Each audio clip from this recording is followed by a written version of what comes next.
Denise Cariesta adu nasib dengan selebgram Semarang yang buang anaknya.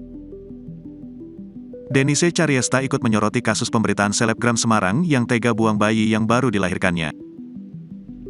Ia membandingkan nasib dirinya dengan selebgram tersebut. Denise mengaku tak habis pikir lantaran dirinya sering mendapat hujatan sekalipun sudah menyayangi anaknya sendiri. Diketahui sebelumnya bahwa Denise hamil di luar nikah, kekasihnya menolak untuk bertanggung jawab.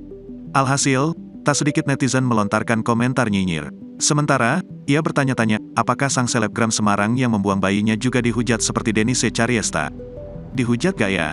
Kok perasaan gue yang sayang ama baby DC, gue rawat dan gue nanti disumpahin tiap hari ya anak gue ama lo orang, katanya dalam caption.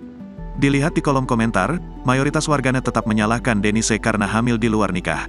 Meski begitu, sebagian netizen memuji sikap tanggung jawab Denise terhadap bayinya dibanding selebgram Semarang.